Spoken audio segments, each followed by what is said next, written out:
Thank you all. Thank you all. Thank you all for joining us on the Freedom Train. I'm your host, Joseph Ward, and I can't do this without my main man, Mr. Patrick Irvin. Mr. Irvin, what's going on in your life, man? Not much, man. You know, everything is everything. We keep getting hit with blow by blow by blow out here. So, you know, it's that's that frustration. I guess we all feeling. Well, that's why we're here to go ahead and get it out and talk about this frustration. Because trust me, I think I'm just as frustrated as you. So, man, let's go ahead and get it on the table, man. And what's on your mind? Because we're probably frustrated about the same things. Man, you know what? To be honest, I'm just frustrated. To be honest, at this point, I'm more frustrated with Black America than white America. And the reason I say that is because of this. White America has consistently shown us who they are, what they're about, what their belief structures are. And I'm talking about culturally, not individualistically. So, right. You know, you had the John Crawford non-indictment. And this is, you know, just within the past few months, high-profile cases. The John Crawford non-indictment, you know, he was the man that was shot in Walmart for the toy gun. Right. And you had the Mike Brown non-indictment recently, you know, and everybody is still fired up about that. And then today you have the Eric Gardner non-indictment, who was the man who was choked to death by police officers in New York City. Right. And, you know, one thing comes to mind, too, is that you had the 12-year-old boy in Ohio who was shot by police officers for having a toy gun. So now we can honestly say that more Black people have died from police officers holding toy weapons this year than have died from Ebola. So, right. You know, and Ebola was a whole national emergency pandemic, blah, blah, blah, call the health department, we all gonna die. And it's gone now. Right, so let's do the same thing. And, you know, D.L. Hughley made that, you know, he made a joke about it, but it was very true. Yeah. To that point. So I'm just frustrated because we continue, you know, when we continue to try to legislate our way out of this problem, or we continue to try to aware our way out of this problem, and we continue to beg and plead and demand and all these other things for white people to change the way they behave or to change their own culture instead of changing the things that we can change. Right. Right. Oh, we got him. We got somebody on the line. Sam Carter's on the line. Oh, yes. All right, Mr. Carter is here. Carter is here. We're gonna switch gears a little bit and get to our regularly scheduled program, because today we got a very, very, very exciting show for you all today. We got one of the best people I know we're going to interview today. Mr. Irvin, sorry about that to cut you off, but we're going to have to switch gears a little bit. You ready? No, that's cool. I'm ready. Okay. Well, Mr. Carter, we're going to go ahead and read your bio, introduce you, and let the world know who you are a little bit, and then we're going to get into the questions, because you're somebody that America needs to know. So I'm going to go ahead and read your bio, then we're going to go ahead and jump into it. I'm ready for it. All right. Mr. Samuel L. Carter is the CEO of Carter's Corner, and he's the founder of Hot Recruiters. He's a graduate of Mississippi Delta Community College, Idaho State University, as well as the University of Detroit. He's also worked with the K-12 school systems, as well as worked on collegiate level. He served as the board chairman for Living Stones, which is a not-for-profit agency that serves families of inmates. He also works with local high school athletic programs with placement of student athletes on sports teams. He also has a mentoring and life skills program throughout the local Tallahassee, Florida area. He's also worked with the Florida Department of Health as the lead HIV trainer and a tester, as well as a contract manager, which is responsible for the HRSA funding and contract managing processes. Early in his career, he was a coach and a physical education instructor in the states of Florida, Georgia, and Alabama. Mr. Carter also provides free football clinics free football clinics and football camps for kids at no charge. So we're talking about somebody who's very invested into his community. And we present to you all today Mr. Samuel Carter. How you doing today, Mr. Carter? Hey, how you doing? Man, we good. We're good to have you, man. How's everything been going? Man, we've been making everything happen. And, I'm at a community event right now. That's why I got caught up a little bit trying to finish up with our HIV program that we have over here at Orange Avenue Health Department. Did a little healthy happy hour, trying to give the community some information on HIV, but not only that, but Neighborhood Medical Center, which is our agency here in town that takes care of the indigent health care. Okay. See, very busy man. Mr. Irvin. Now, before we get started with the questions, I want to say I haven't had a chance to talk to you since I was in 9th grade science. But I've always wanted to take some time eventually in my life, and I'm glad I got the time to do it now, to thank you, because you were one of the first people that I had as an instructor in high school that gave me like real life lessons in class. At the time, I didn't completely grasp the magnitude of what you were saying. I caught some of it, but a lot of it was kind of over my head. And then, as I went through life and as things started to happen, the true magnitude of what you were sharing with me back in that 9th grade science class, really started to hit home. And I think it was one of the primary catalysts, primary seeds, should I say, that was planted in me that got me to, kind of propel forward and look at life in a new direction and be able to maneuver some of the obstacles in life. So I wanted to thank you for that. Before we even got started, I just wanted to say thank you. Man, I appreciate it, but, this is one of the things that people don't understand, man. You have to make a conscious decision to want to change people's lives and be somebody.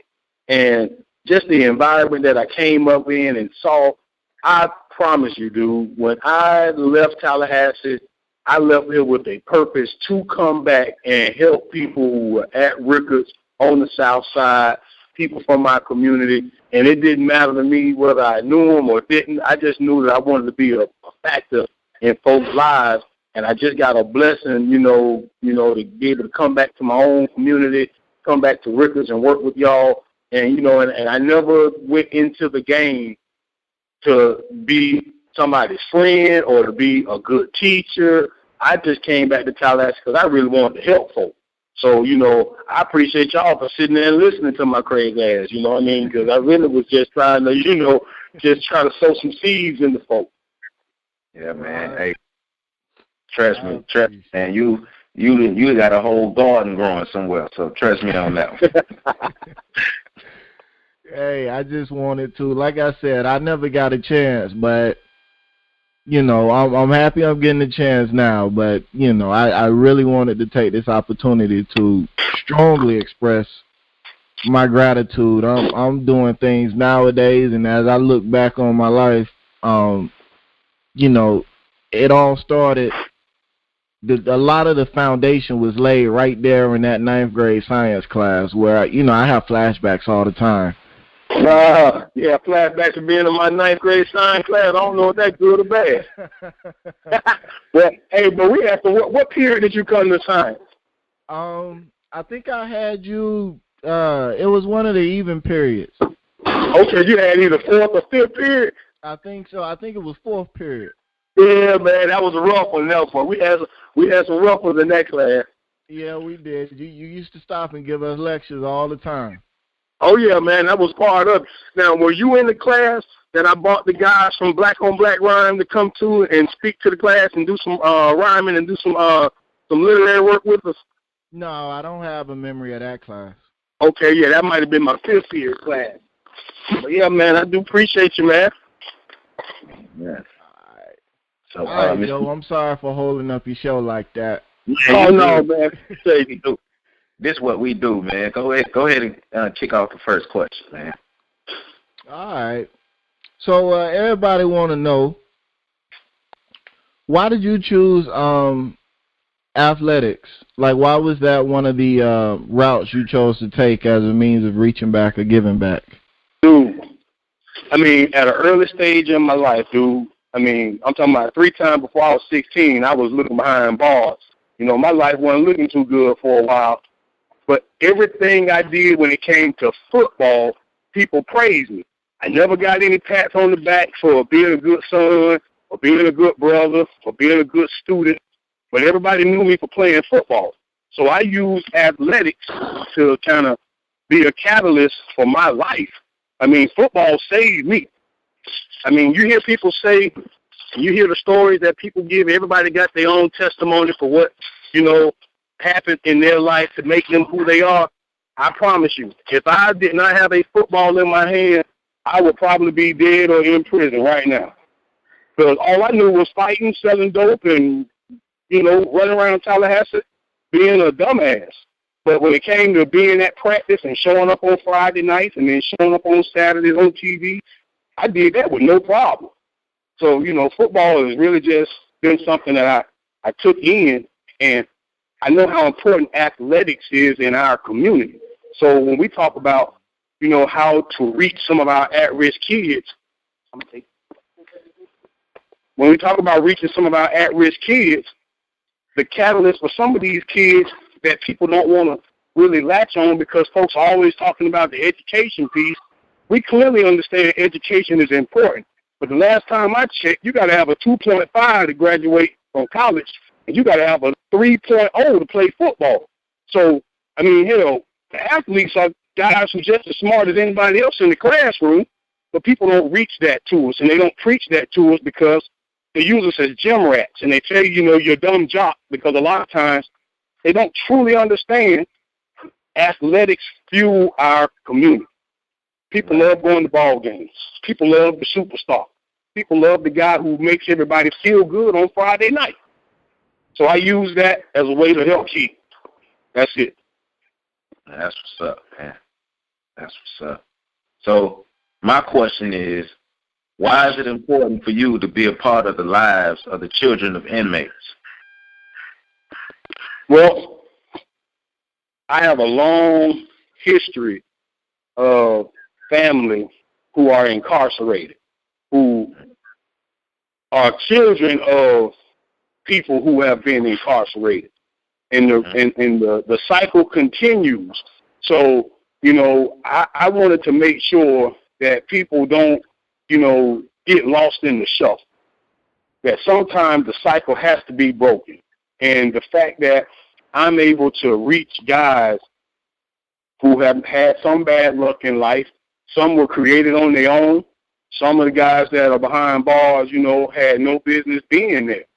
But that has nothing to do with their kids. And these are men of our community who are missing valuable minutes, time, days, and hours with their children. And somebody has to replace that void, or they're going to find somebody to replace that void. And that's what we start talking about when kids start talking about following gangs and getting in trouble and, you know, getting caught up with the bad crew. They're caught up with the bad crew because the bad crew has a leader, and that leader appeals to that young person. And if you don't replace that with something positive, they're to emulate the negative that they are attracted to. So I work with these kids so that they can see something good out of the hood, so they can see somebody who, okay, this dude know my daddy. My daddy in prison, but this dude and my daddy ain't no different than one another. So why is he locked up and he's not? And I want them to ask me that question so I can give them the answer, because I chose to do something positive with myself. So I try to be a reflection of my life, which has been, you know, up and down, but I also try to show these kids that when you do things right, positive things will happen for you. And by working with the Children and Inmates program, it gives me a chance to not only work with the kids, but it also gives me a chance to work with the inmates, the guys who I know from the neighborhood, the guys who I grew up with that are from this area. A lot of these kids that are in the Inmates Children program are kids of my friends that are behind prison. Some of these guys got life. Some of these guys got life. So I'm their kids' best friend. I'm the guy who they look for to help them when mama not there. When nobody else is in their life, they know that my daddy locked up, but Mr. Sam going to look out for me. So, that's pretty much what that's for, man, because I know that if something was going on in my life where I wasn't able to deal with my young men, my children, I would want somebody to step up in my place and say, hey, look, your dad was a good dude. He ain't with you. He's locked up. He's doing time or whatever you want to call it. But I'm here, so don't worry about that. You chill with me. Let me help you do whatever. So I'm trying to replace that void in these kids' lives, man. Because some of these kids are going to grow up in bad situations, and they don't know how to get out of it. They got to have somebody to narrate this stuff for them and give them a pathway. And a lot of times the path that we have been laid in front of us hasn't been the most productive. I can say the path that I have written, path that I have rolled down, the path that I made for myself is smooth. It's not a bumpy ride. You follow me, you're going to be all right. Because I ain't going down the wrong road. I'm going to make good decisions based off the choices I have. And that's something that we talk to these kids about. People always want to talk about, making good decisions. Well, hell, if I don't have no good choices, I ain't going to have no damn good decision to make. So I try to get kids to change their choices. Don't make better decisions. If you wake up in the morning, you got a choice of drinking apple juice, orange juice, cranberry, grape juice, or some Kool-Aid, or get you a Mountain Dew, or it don't matter which one of them you pick. Hell, all them good choices. But if you wake up in the morning and you don't have nothing in your refrigerator but some water and in the cabinet some powdered milk, it don't matter which one of them you want. You don't want either one of them because, hell, they ain't very good choices for kids when you're talking about having a multitude of choices. They look at that as, it's just water. Right, it's water, it's nutritious, it's good for you, but damn, everybody want a little juice in their mouth every now and then. Right. So, if you change the way you live and you change the things that you are doing in life, you will change your choices, and then you will have better decisions to make. So that's what I try to lead on them kids, man. I like that. I like that. Damn. 15 years later, and I'm still dropping knowledge on my head. I like that. Hey, man, that's what we do, man. That's what we do. I like that because you hear so much about the, make better decisions. You hear about it all the time. But you rarely ever hear anybody saying, well, damn the decisions. What are the choices? Let's see if we can do something about those. Dude, if I said you want me to stab you or shoot you, which one do you want? Neither one. But if them your choices, damn. You got to make a decision.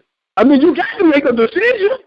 But them bad choices, dude, so it don't matter what your decision is. You still going down the wrong road.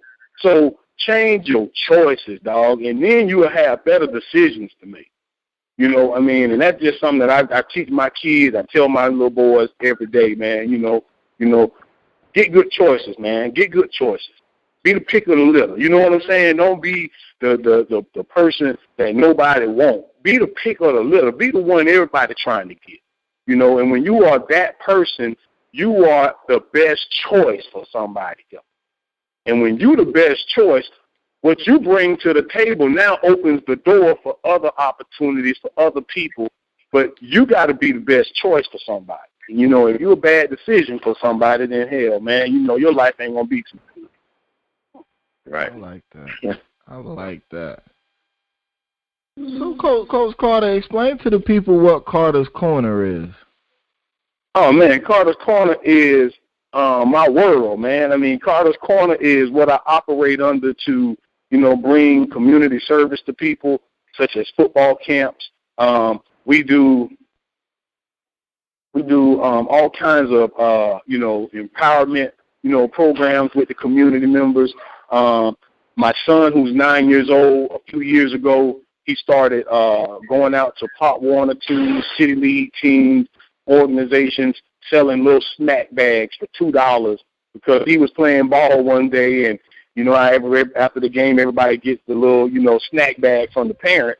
Well, he had a horrible bag that he didn't like nothing that the mom bought for the after-game snack. So he started bringing his own snack, and some of the other kids would always want what was in his bag. So he started bringing more bags and selling them for $2 to the other kids and making his own little money, and I just turned that into a business for him. So that's a part of Carter's Corner, which is we sell, pre-packed snack bags. And then I still do my consulting stuff with coaches and athletes.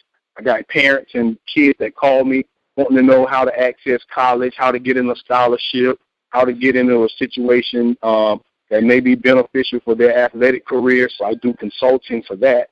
And then, we work on our hot recruiters portion, which is the recruiting service, is under the umbrella of Carter's Corner, where we help kids get, the middleman out of the way, you say, with the recruiting process. Instead of the kids having to rely on their coach to make sure that they get an opportunity to be successful, they utilize the services and the information that I can bring to the table.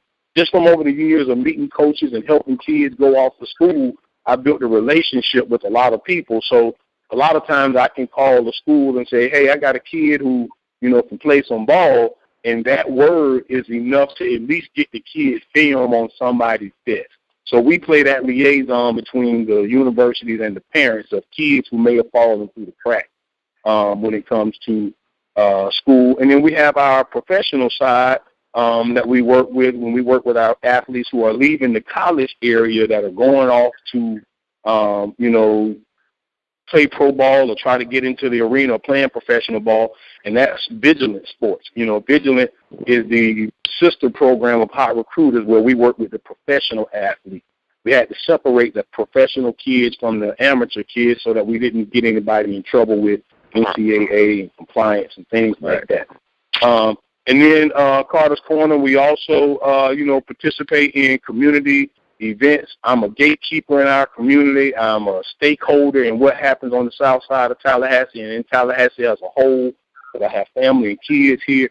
So I try to take all of those things, man, and I put them in an umbrella that, that says what it all is, man. It's Carter's Corner, man. This is my block. This is where we do things at, and it ain't just one thing. Don't box me in. Don't make me be what I'm not. I'm something. I'm a little bit of everything.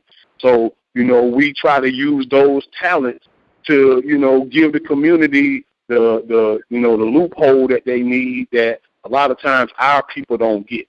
A lot of times our people don't get somebody who has gone off, who has connections, and who wants to give that information away. Most of the time folks come back to the hood and they want to sell us something. Or they want to try to, pawn something off on us as if it's good for us, but it's really benefiting them. Carter's Corner is truly a community agency. We do things for the people who are in our community. And it's for the benefit of the community, because the young men that I help go off to school and play ball, I expect them to come back to their community to help out and do things. Like Will Gay and guys like that, Kobe, who recruits kids from our area who coached up at Louisville. Those kids, they were in that science class just like you, getting those same messages. And for some of those guys, that information rubbed off, and they use that to benefit not only their families but the community in which they're from. And that's what Carter's Corner is all about, man. Okay, man. I love it, man. I don't know about you, Pat, but we're on fire right now, man. Oh, yeah. Hey. Oh, yeah.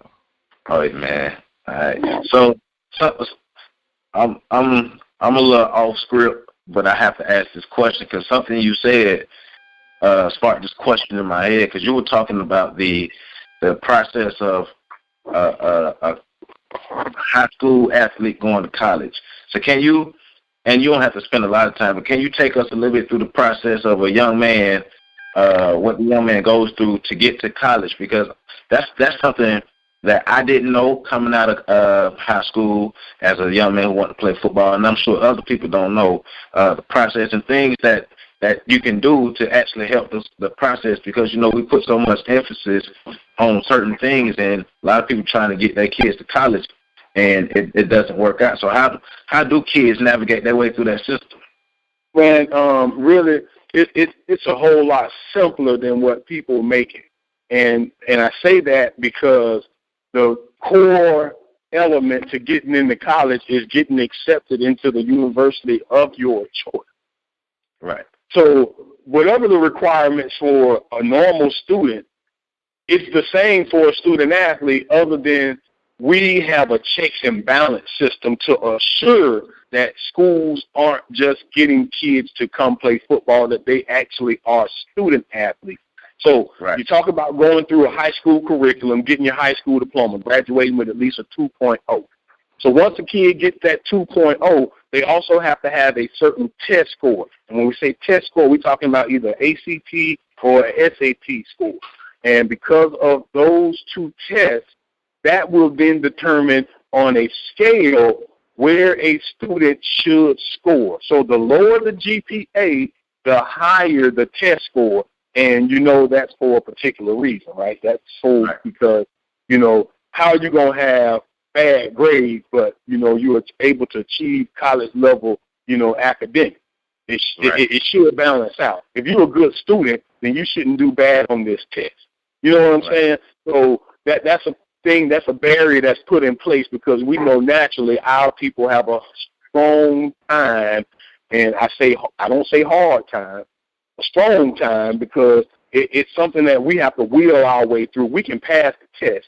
It's just a matter of learning how to study for it, learning how to prepare for it. And that's something that a lot of times our kids miss out because they don't get that structure at home.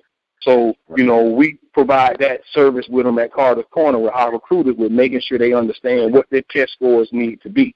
Once a kid gets that test score, like I tell guys all the time, I can only get you the attention that you have made available for yourself.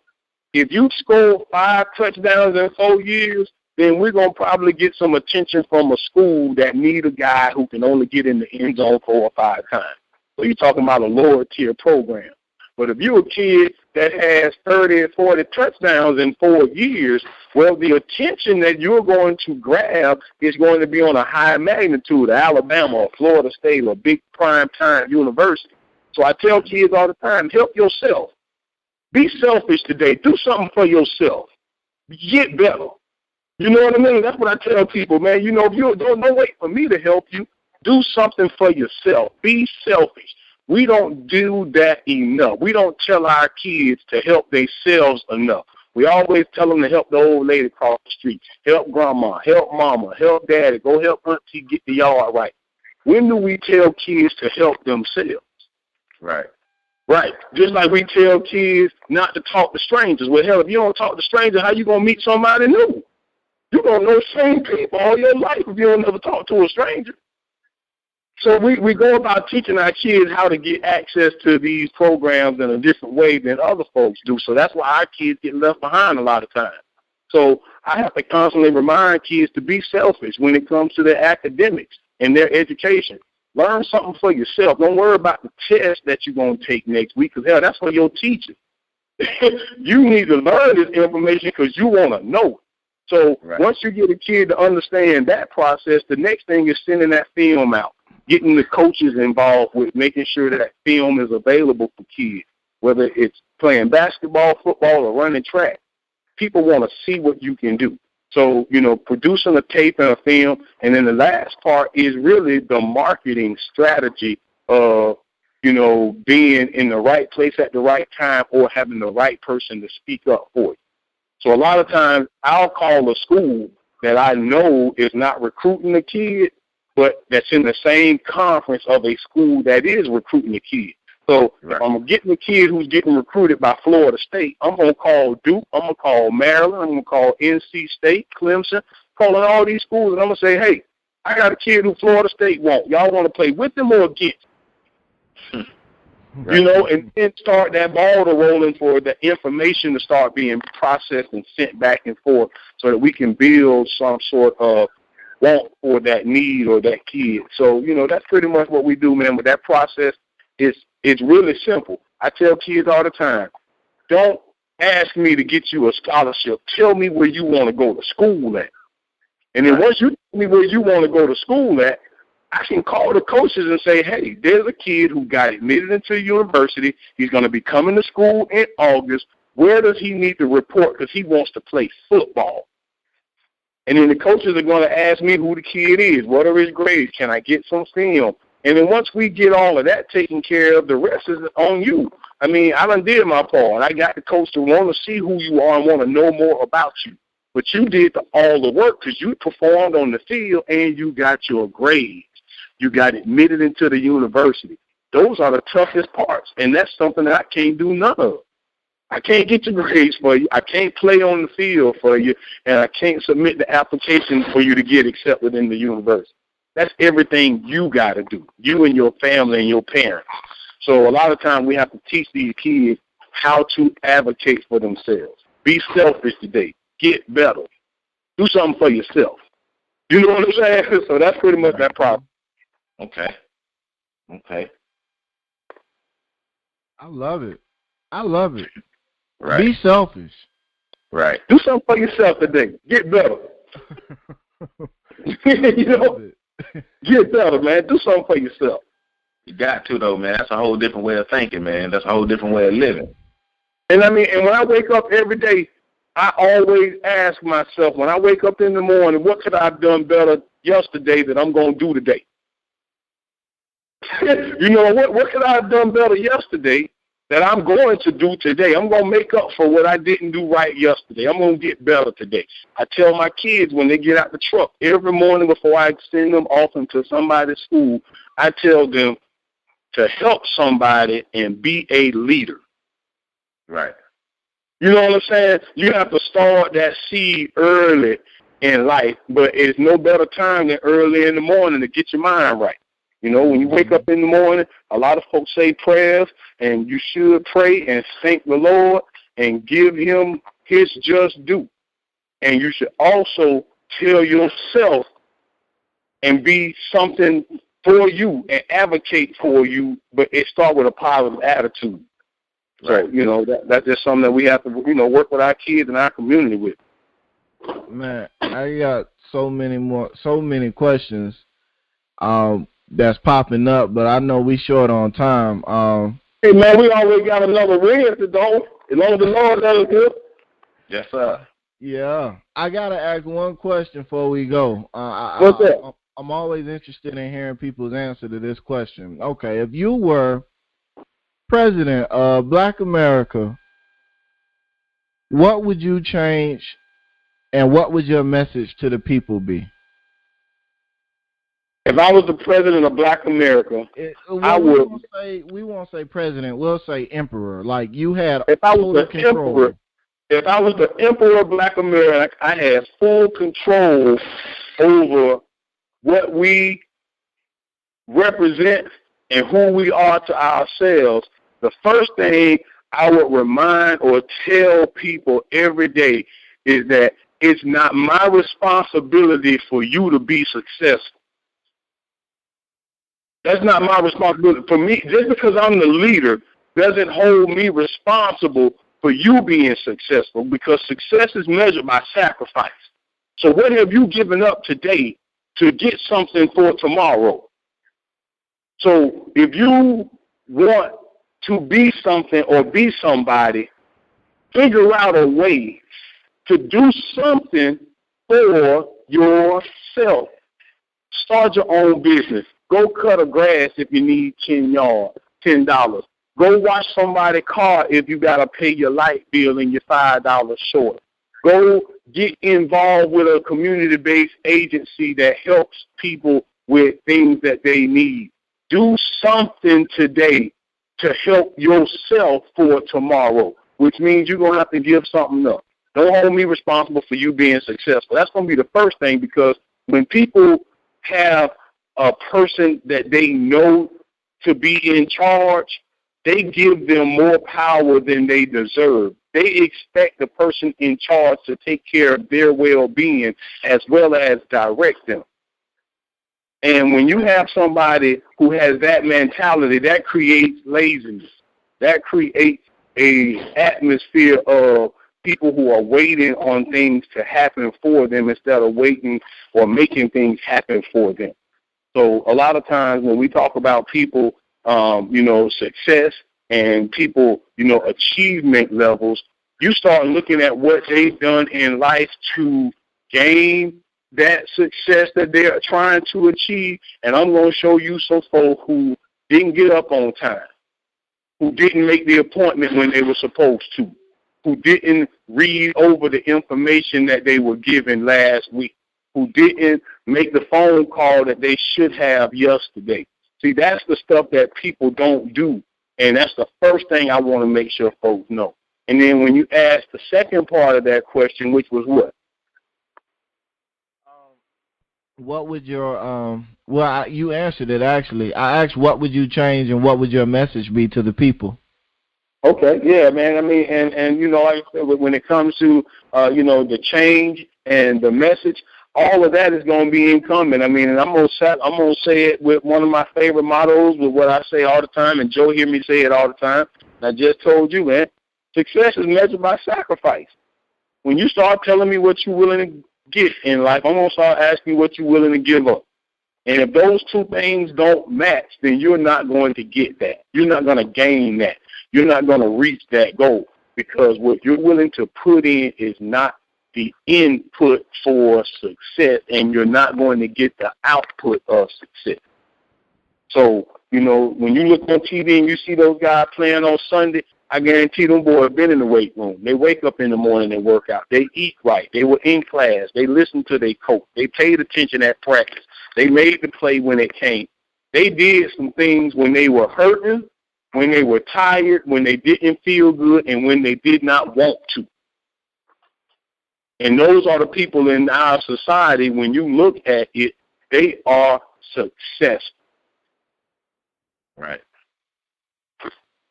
Shoot. There it is, Patrick. You asked it and he gave it. Yes, he did. And there it is. Yes, Mr. Carter, you hold on to the line, because what we're going to do now, we're going to make a little transition from off the air so we can give people a chance to ask questions and feel more comfortable with asking certain questions. Okay, cool. So all right, everybody. So you going to bring us home, Joe? Yes. We appreciate you all for tuning in to the Freedom Train. I know we were supposed to ride last week, but hey, man, it was well worth the wait. And we appreciate all our listeners, everybody who sends in their messages, especially Mr. Carter for coming in and dropping that knowledge. Give us your website, Mr. Carter. Where can people find you at or get more information about you? Man, you can always email me at carterscorner@me.com. Okay. carterscorner@me.com. So anybody that needs to get in touch with me, send me a message, has any questions, need any information provided to them, they can always go through that, and I'm always a fingertip away from the community. Right. And before you go, just want to let the people know, just in case y'all didn't know, Mr. Carter has been an instrumental figure, not only in Mr. Patrick's life, but in my life.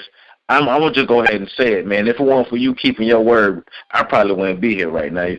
And what I mean by that, people, is Mr. Carter came up to me, and when I was a little younger, and I needed a job, and he said he was going to help me out. And he actually kept his word, because a lot of people say that they're going to do what they're going to do, but they actually kept his word. And that's one of the reasons why I'm here now. So appreciate you for being the man that you are. And remember, people, carterscorner@me.com, correct? Yes, sir. Yeah, carterscorner@me.com. Y'all hit him up, because trust me, he's not going to waste your time. So we'll see you all next week. Appreciate y'all riding the Freedom Train, and we're going to transition.